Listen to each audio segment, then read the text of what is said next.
Welcome students to Class 4 Maths, Chapter 7 Factors and Multiples, Session 7.1. आज हम करेंगे factors. आज 14 सितंबर है और आज हिंदी दिवस है। अभी तक मेरे सारे मैथ्स वीडियोस इंग्लिश में थे। आप में से बहुत से पेरेंट्स और स्टूडेंट्स ने मुझे रिक्वेस्ट की थी कि मैं वीडियोस हिंदी में बनाऊं। तो आज हिंदी दिवस के अवसर पर मैंने पहली बार अपने मैथ्स वीडियो हिंदी में रिकॉर्ड किए हैं। अगर आपको ये वीडियो अच्छी लगे तो इस वीडियो को लाइक ज़रूर करिए और कमेंट सेक्शन में यस इन हिंदी लिखकर मुझे बताइए। आपके रिस्पॉन्सेज मुझे हेल्प करेंगे ये डिसाइड करने में कि मैं आगे की वीडियोस हिंदी में बनाऊं या ना बनाऊं। We have already studied about plus, minus, multiplication and division. यानी कि हम पहले ही प्लस माइनस मल्टीप्लिकेशन और डिवीजन के बारे में पढ़ चुके हैं। In all these mathematical operations we needed to numbers. इन सारे मैथमेटिकल ऑपरेशंस को करने के लिए हमें दो नंबरों की ज़रूरत पड़ती थी, जैसे 2 + 3, 5 - 4। हर ऑपरेशन को परफॉर्म करने के लिए आपको दो नंबर चाहिए होते थे। However, factorization needs only one number. जब हम फैक्टराइजेशन करते हैं हमें केवल एक नंबर चाहिए होता है। You can even think of factorization as unmultiplying. आप फैक्टराइजेशन को मल्टीप्लिकेशन का उल्टा भी समझ सकते हैं।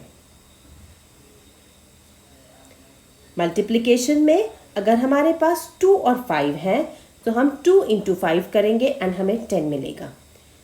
बट जब हमें फैक्टर्स करने हैं हमारे पास एक नंबर होगा 10, उसको हम मल्टीप्लिकेशन फॉर्म में लिखेंगे, जैसे कि 10 को आप लिख सकते हैं 2 × 5। तो ये जो 2 और 5 हैं 10 के फैक्टर्स कहलाएंगे। Now methods of finding factors. Factors निकालने के तरीके। हम दो तरीकों से फैक्टर्स निकाल सकते हैं, factors by using multiplication, factors by using division. हम जनरली ये फर्स्ट वाला मेथड ज़्यादा यूज़ करते हैं। अगर आपको अच्छा लगे तो आप सेकेंड मेथड से भी निकाल सकते हैं। Factors using multiplication. We try to find the numbers whose product is the given number. अगर हमें multiplication से factors निकालने हैं तो हम उसे product form में लिखते हैं। जैसे कि supposing हमें factors of 14 निकालने हैं तो 14 को हम लिख सकते हैं 1 × 14। अब हम चेक करेंगे 2 के साथ हम क्या मल्टीप्लाई करें कि वो 14 हो जाए। 2 के साथ हम 7 मल्टीप्लाई करेंगे। सो 2 × 7 = 14। नाउ आप चेक करेंगे 3, 4, 5, 6 इनमें के साथ आप कुछ भी मल्टीप्लाई करिए, आपके पास या तो 14 से कम या 14 से ज़्यादा नंबर आएगा। अगला नंबर 7 आएगा, 7 × 2, बट 7 तो हमने लिख दिया है, तो इसका मतलब आगे और कोई फैक्टर्स नहीं है। 14 के सिर्फ ये 4 फैक्टर्स हैं। So factors of 14 are 1, 2, 7 and 14. Let us take the number 24 and try to find its factors. आइए हम 24 के फैक्टर्स निकालते हैं। 24 को हम किन दो नंबर्स के मल्टीप्लिकेशन में लिख सकते हैं? सबसे पहले बिल्कुल बेसिक 1 × 24। इसके बाद हम 24 को 2 × 12 भी लिख सकते हैं। हम 24 को 3 × 8 भी लिख सकते हैं और 24 को 4 × 6 भी लिख सकते हैं। तो ये जो नंबर का सेट है ये हो गए factors. 1, 2, 3, 4, 6, 8, 12 and 24 are all factors of 24। इनको हमेशा हम असेंडिंग ऑर्डर में लिखते हैं। आप इसको ऐसे पढ़िए 1, 2, 3, 4, 6, 8, 12 and 24। तो आपको नंबर्स असेंडिंग ऑर्डर में मिल जाएंगे और ये सारे नंबर्स हो गए factors of 24। 24 is a multiple of 1, 2, 3, 4, 6, 8, 12 and 24। इसका मतलब 24 1 की टेबल में भी आता है, 2 की टेबल में भी आएगा, 3 की टेबल में भी आएगा, 4, 6, 8, 12 and 24 इन सब की टेबल में 24 आएगा। तो 24 हो गया इन सब का मल्टीपल और ये सारे नंबर्स हो गए factors of 24। Factors using division. We try to find a number which divides the given number without remainder. Division method से निकालना है तो हम ऐसे नंबर्स निकालेंगे जो एग्जैक्टली डिवाइड करें और कोई रिमाइंडर ना छोड़े। सेम एग्जाम्पल लेंगे 14 का। 14 डिवाइडेड बाय 1 गिव्स अस 14। अब हम 14 को 2 से डिवाइड करेंगे, दैट गिव्स अस 7। आगे ये किसी से डिवाइड होगा नहीं, 7 से डिवाइड होगा जबकि 2 आएगा। तो क्योंकि ये नंबर्स आ गए हैं, we will not divide by 7, we will stop here. हम 7 से नहीं डिवाइड करेंगे, हम यहीं रुक जाएंगे। So factors of 14 are 1, 2, 7 and 14। अब हम देखते हैं 24 को 3 से डिवाइड करके। जब हम 3 से डिवाइड करते हैं हमारे पास 8 क्वोशंट आता है, 0 remainder, that means no remainder. But अगर मैं 24 को 7 से डिवाइड करूं तो मेरे पास 3 रिमाइंडर आता है। इसी तरह से 24 को जब हम 3 से डिवाइड करते हैं, क्वोशंट 8, रिमाइंडर 0। 24 को 4 से डिवाइड करिए, quotient 6, remainder 0। 24 divided by 6, quotient 4, remainder 0। 24 divided by 8, quotient 3, remainder 0।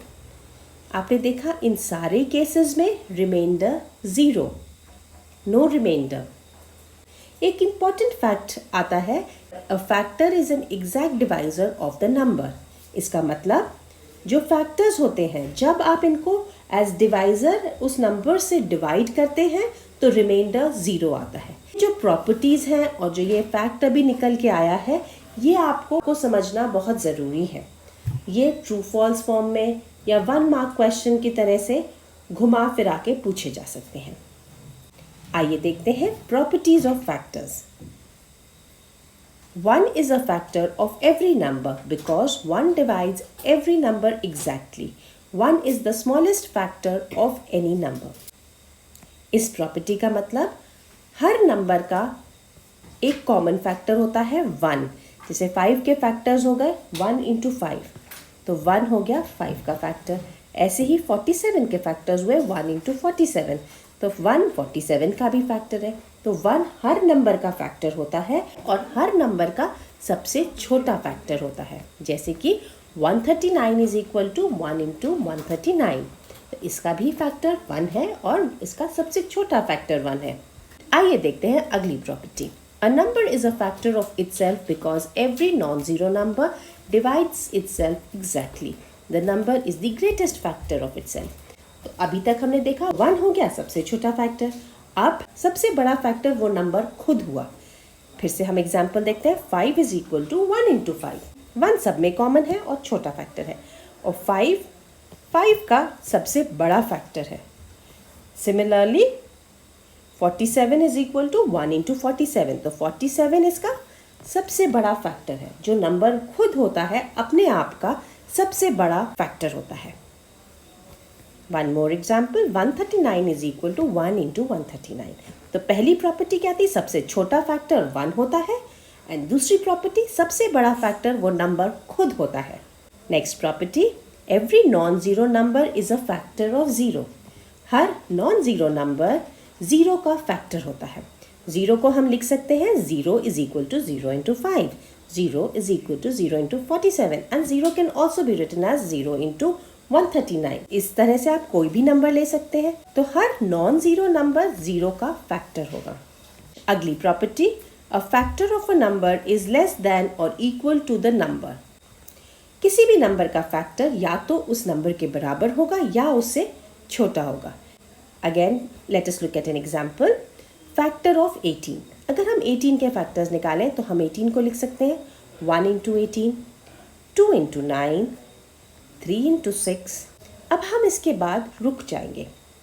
क्यों रुकेंगे, हम 1 से स्टार्ट करते हैं, फिर 2 से कैसे लिखा, 3 से लिखा, अब 4 से हम नहीं लिख सकते मल्टीप्लाई करके, 5 से भी नहीं लिख सकते, 6 से लिख सकते हैं 6 इंटू 3। बट क्योंकि 6 यहाँ आ गया है तो इसलिए हम 6 इंटू 3 लिखें, 3 इंटू 6 लिखें, बात एक ही है, हम इसके आगे नहीं चेक करेंगे। तो हमने सिर्फ 1 से चेक किया, 2 से, 3 से, और फिर देखा कि अगला नंबर तो 6 ही आ रहा है, इसलिए हम आगे नहीं जाएंगे। सिर्फ यही नंबर्स 18 के फैक्टर्स हुए। So factors of 18 are 1, 2, 3, 6, 9 and 18। अब इस एग्जाम्पल को हम एक बार और प्रॉपर्टी की नज़र से देखेंगे। 18 के फैक्टर्स या तो 18 है या नंबर्स जो 18 से छोटे हैं, कोई भी फैक्टर उस नंबर से बड़ा नहीं है।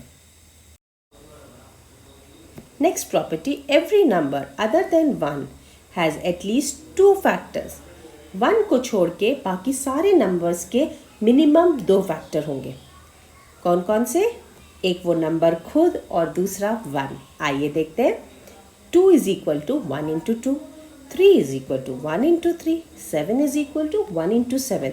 सो हर नंबर का ये फैक्टर तो होगा ही, 1 सबका फैक्टर होगा, वो नंबर खुद अपना फैक्टर होगा.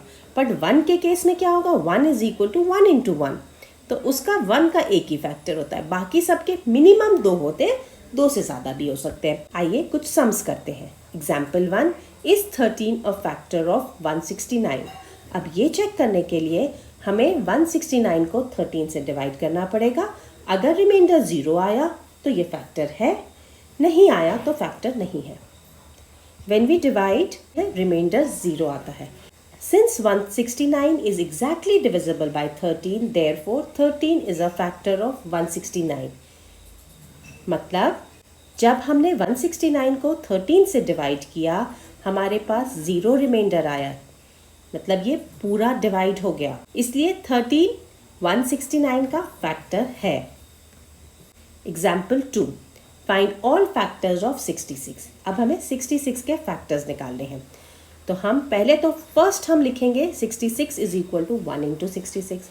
अब हम चेक करते हैं 2 इंटू कोई नंबर हम लिख सकते हैं, तो हम लिखेंगे 66 को 2 इंटू 33. अगर आपको नहीं समझ आए तो आप रफ में 2 से डिवाइड करके देख सकते हैं. रिमाइंडर 0 आ गया तो जो क्वोशंट आया आप उससे मल्टीप्लाई करके लिख दीजिए. 66 को हम 3 इंटू 22 भी लिख सकते हैं. 66 को हम 6 इंटू 11 भी लिख सकते हैं. इसके आगे और कोई नंबर नहीं आएगा, 11 ही आएगा. दैट मीन्स इतने ही नंबर हैं जो फैक्टर्स हैं. तो हम लिखेंगे factors of 66 are 1, 2, 3, 6, 11, 22, 33, 66. Example 3. Poonam has 54 beads. How many different number of necklaces she can make using all the beads such that each necklace has the same number of beads? अब इस question को समझते हैं. पूनम के पास 54 beads हैं. अब वो किन सेट्स में उनको डिवाइड करे कि हर माला जो वो बनाए उसमें बराबर नंबर हो. इसके लिए हम 54 के फैक्टर्स निकालेंगे. 1 और 54 तो है ही, तो या तो एक एक बीड की एक माला बना दें या फिर सारे के सारे 54 बीड्स एक ही माला में डाल दें. अब हमें और नंबर्स चाहिए कि जिनको हम इक्वल सेट्स में डिवाइड कर सकें और हर माला में बराबर रहें. तो हम बाकी के फैक्टर्स देखते हैं. अगर आपको डाउट है क्या 54 2 से डिवाइड होगा या नहीं, रफ कॉलम में 54 को 2 से डिवाइड करिए. आपका पिछला चैप्टर डिवीजन था, आपको डिवाइड करना आता है, नहीं तो ऊपर लिंक है. तो 54 जब आप डिवाइड करेंगे तो आपको पता चलेगा 2 27 टाइम्स जाएगा. तो आप लिख सकते हैं 54 इज इक्वल टू 2 इंटू 27. अब हम 3 से चेक करेंगे. 54 is equal to 3 into 18. Then 54 is equal to 6 into 9. 7 और 8 में नहीं जाएगा, अगला नंबर 9 ही होगा. तो हम अब आगे नहीं चेक करेंगे. ये जो नंबर्स हैं यही है सारे फैक्टर्स. तो अब हम लिखते हैं फैक्टर्स ऑफ 54 आर 1, 2, 3, 6, 9, 18, 27 एंड 54. इसका मतलब पूनम इन नंबर्स के सेट्स बना सकती है. अगर वो 1 बीट लेगी तो हर माला में एक बीट डालेगी. अगर पूनम 2 के सेट्स बनाएंगी तो हर माला में 2 बीट्स डालेंगी. और कितनी माला बनेंगी, यहाँ से देखिए 27. अगर पूनम 3 बीट्स लेती हैं तो उनकी 18 माला बनेंगी. अगर पूनम 6 बीड्स हर माला में डालें तो उनकी 9 माला बनाएंगी वो. या फिर पूनम 9 बीड्स एक माला में डाले तो उसके पास 6 माला बनेंगी. नेक्स्ट नंबर है 18. पूनम 18 बीड्स एक माला में डाले तो वो 3 माला बनाएंगी. और अगर पूनम 27 बीड्स एक माला में डालें तो उनकी 2 माला बनेंगी. और अगर पूनम 54 बीड्स एक माला में डाल दें तो टोटल एक ही माला बनेगी. Answer 1, 2, 3, 6, 9, 18, 27 and 54. आपको ये वीडियो कैसी लगी कमेंट्स में मुझे ज़रूर बताइएगा. Until we meet again, stay happy and keep learning.